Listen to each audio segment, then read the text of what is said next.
안녕하세요.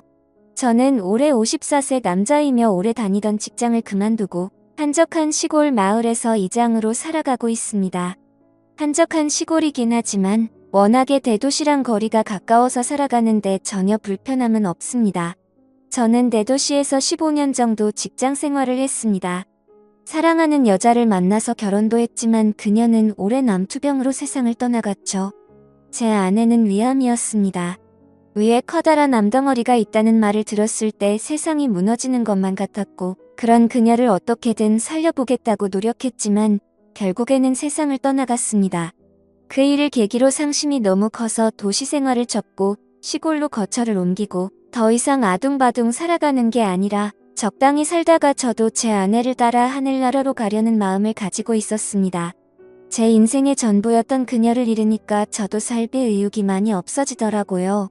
모아놓은 돈도 없이 그저 하루하루 간단하게 밥 먹고 산을 바라보며 시간을 보냈습니다. 하지만 도시 생활하면서 몸에 배어있는 따뜻한 태도가 어디 가지 않았는지 나이 많으신 어른들과 어울리다 보니 저는 많은 인정을 받게 됐습니다. 그렇게 이 마을로 내려온 지 10년 만에 마을 이장을 맡게 됐습니다. 제가 살고 있는 마을은 워낙에 나이 많으신 분들이 많아서 이장을 할 사람이 저밖에 없기도 했습니다. 나이 80살 먹은 어른한테 이장을 맡길 수는 없는 노릇 아닙니까?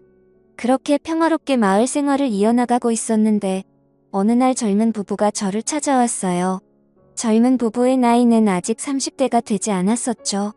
이제 막 대학교 졸업하고 직장 생활을 시작할 그 젊은 사람들이 귀농해서 살고 싶다며 이 마을에서 자기들을 받아줬으면 좋겠다는 말을 하더군요. 저는 그들에게 잘 생각해보라고 설득했습니다. 시골 생활이라는 게 그렇게 생각처럼 만만한 게 아니라면서 아직 나이도 어린데 왜 굳이 그런 선택을 하냐고 물었죠.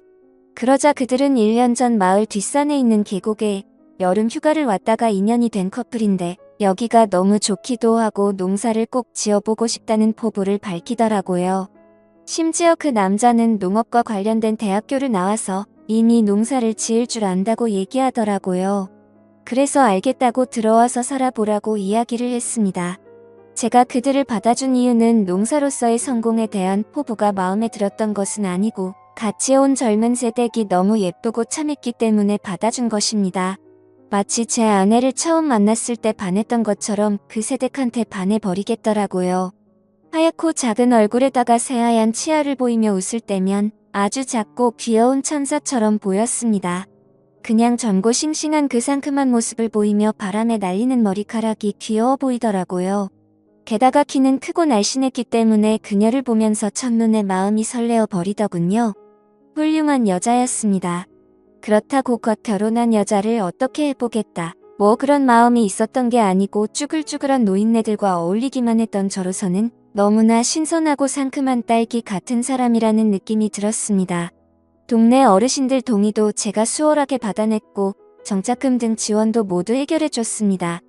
요즘에는 귀농하면 동사무소에서 지원금을 주는 경우도 있는데 다행히 젊은 부부는 지원금을 받을 수 있어서 편하게 이사를 했습니다. 당장 마을에 집을 하나 지을 수 없었기 때문에 젊은 부부는 저희 집 안에 있는 사랑채 같은 건물에 머물러라고 말했고 나중에 집이 비는 곳이 있으면 그쪽으로 옮겨가라고 말했습니다. 그들이 이사를 오고 그 시간에 간간히 새어나오던 짤막한 웃음소리를 들으면서 참으로 오랜만에 마을의 생기가 돌았습니다. 젊은이들이 왔을 뿐인데 마을의 분위기가 달라지는 그런 느낌을 받았습니다.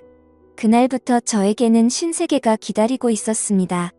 정말 시골로 오기를 잘했다는 기쁨이 그날부터 자리하고 있었던 것이죠. 처음에는 따로 밥을 해 먹었지만 나중에는 한 식구처럼 잠만 따로 잘 뿐 식사는 같이 하게 되었습니다. 집이 넓고 건물도 따로 되어 있었기 때문에 충분히 남처럼 살 수 있는 구조입니다. 그렇게 밥도 같이 먹고 농사일을 본격적으로 하기 위한 준비들을 하면서 시간을 보내고 있었습니다. 그러던 어느 날 젊은 부부 신랑이 서울에 퇴직금 정리와 몇 가지 물건들 살 게 있다고 1박 2일 동안 서울을 다녀오겠다고 말했고 저는 젊은 세대과 둘이서 같이 있게 되었습니다. 방도 아예 따로 썼지만 괜히 여자랑 같은 대문을 쓰고 있다고 생각하니까 마음이 뒤숭숭하더라고요. 이러다가 무슨 일 생기는 거 아닌가 싶고 아무 일도 안 생기는 게 당연하겠지만 은근히 생기기를 바라기도 하는 그런 마음이었던 것 같아요. 남자들은 이런 상상을 조금 하지 않습니까? 그냥 그 정도였습니다. 하필이면 그날 마을에서 가장 돈이 많은 할아버지가 돼지한 마리를 잡았는데 자기 손자가 서울대학교에 들어갔다면서 마을에서 잔치를 열자고 하더라고요. 점심시간에 그 소식을 듣고 부랴부랴 준비해서 잔치를 열 준비를 하고 자리를 만들었습니다. 그렇게 늦은 오후 시간부터 마을에서 잔치가 열렸고 마을 사람 대부분이 와서 고기를 먹고 술도 한잔하게 됐습니다. 집집마다 담근 술을 꺼내 오기도 하고 세대에게도 술을 따라줬습니다. 그렇게 즐겁게 먹고 마시면서 놀다가 저녁에 해가 떨어지면서 잔치는 마무리되었고 세대과 함께 집으로 돌아오는 길에 세대기 술이 모자라다면서 한 잔 더 하고 싶다는 말을 하더라고요. 집에 술 사둔 게 있으니까 한 잔 더 하겠냐고 물었고 그녀는 좋다고 하더군요. 그렇게 그녀와 함께 2차로 술을 마시기 시작했는데 술 기운이 돈 세대기 저에게 이런 말을 했어요. 혼자 사시면 너무 외로우실 텐데 재혼이라도 하는 게 어떠냐고 말이죠. 저는 그 말에 웃음으로 답을 했어요. 그러고는 제 아내와 관련된 이야기를 해줬습니다. 제 이야기를 들은 그녀는 갑자기 눈시울을 적시는 겁니다. 정말 아내분을 많이 사랑하셨다면서 울고 있는 그녀에게 어찌할 줄 몰라서 당황해하고 있는데 술을 한 잔 더 마시더니 이제는 대놓고 울음을 팍 쏟으면서 저희들에게 잘해주시고 감사했지만 혼자서 애쓰시는 모습이 정말 마음이 아프다면서 눈물을 흘리더라고요. 이거 어떻게 해야 할지 모르겠더군요. 아마도 그녀의 술버릇이 오는 게 아닌가 싶습니다. 별것도 아닌데 저렇게 눈물을 흘리는 게 좀 이상하다는 생각이 들었습니다. 술만 마시면 주변에 전화하는 사람도 있고 성격이 급박해지는 사람도 있지만 이 여자는 술만 마시면 우는 스타일이 틀림없다고 생각합니다. 저는 그녀의 눈물을 닦아주면서 예쁜 얼굴에 눈물을 흘리면 안 어울린다면서 볼에 흐르는 눈물을 닦아주었습니다. 그녀를 만지는데 정말 살결이 부드럽더라고요. 마치 갓 만든 찹쌀떡 같은 느낌이라고나 할까요? 눈물이 그렁그렁한 눈으로 저를 바라보더군요. 갑자기 이게 무슨 분위기인가 싶어서 가만히 있었는데 그때 새댁에 전화기가 울리기 시작했습니다. 그녀는 저에게 조용히 해달라는 신호를 보내고는 전화를 받아서 이제 자려고 누웠다는 말을 하더라고요. 전화 온 사람은 신랑이었는데 거짓말을 한 겁니다. 신랑한테 지금까지 아저씨랑 술 마시고 있다고 할 수는 없을 테니까요. 전화를 끊고 잠시 어색한 분위기를 새댁이 한마디로 전환시켰답니다. 아저씨 한 잔 더 주세요 하며 씩 웃는데 정말 심장이 마구 뛰더군요. 계속 이 자리에서 함께하고 싶다는 느낌을 주는데 뭔가 참 묘한 기분이 들었습니다. 그러면서 아까처럼 또 여자 이야기를 하더라고요. 아저씨는 여자 생각 안 나냐고 외로울 때는 어떻게 하냐고 말하더라고요.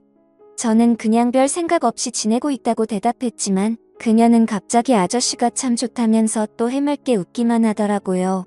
그러다가 갑자기 소파에 앉아서 조금만 쉬다가 다시 먹겠다는 말을 했는데 그렇게 가만히 있던 그녀는 결국에 그 자리에서 잠들고 말더군요. 마시던 술을 다 치우고 나서니 소파에 비스듬히 기대서 잠에 빠져있는 새댁의 모습이 참으로 귀엽게 보였습니다. 그녀의 새하얀 얼굴에 파묻히고 싶다는 마음은 굴뚝 같았지만 그래도 저를 믿고 의지하고 있는 두 사람에게 그래서는 안 된다는 강한 이성이 저를 억눌러주고 있었습니다.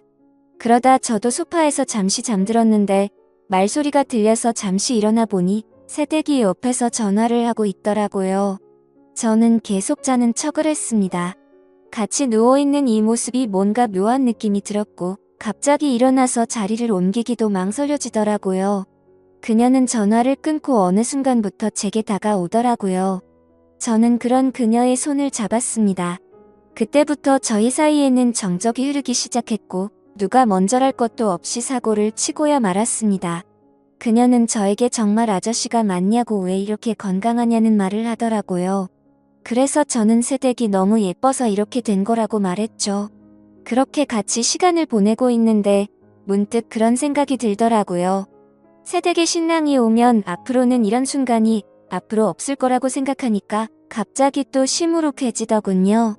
그렇게 아쉬운 시간을 보내고 다음 날이 돼서 곧 신랑이 온다는 연락을 받은 그녀는 저에게 아저씨 이제 어떡하면 좋냐고 나 아저씨랑 또 만나고 싶어질 것 같다는 말을 하더라고요.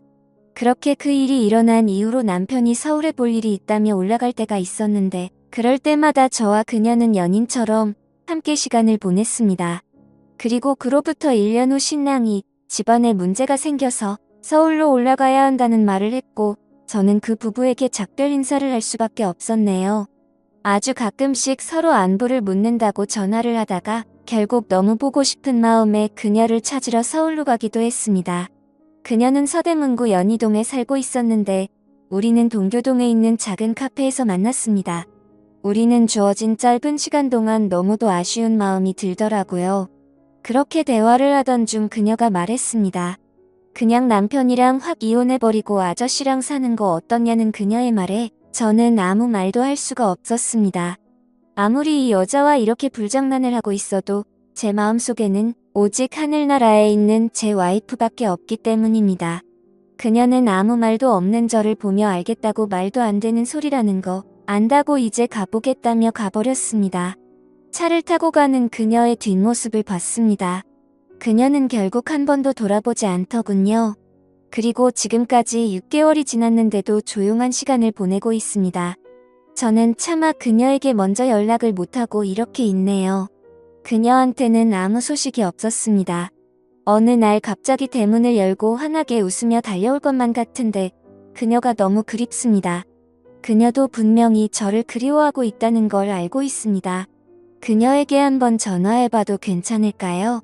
한 번만 더 그녀와 행복한 시간을 보내고 싶습니다. 어떻게 하는 게 좋을까요? 오늘의 사연 여기까지입니다. 감사합니다. 구독과 좋아요 알림 설정 부탁드립니다.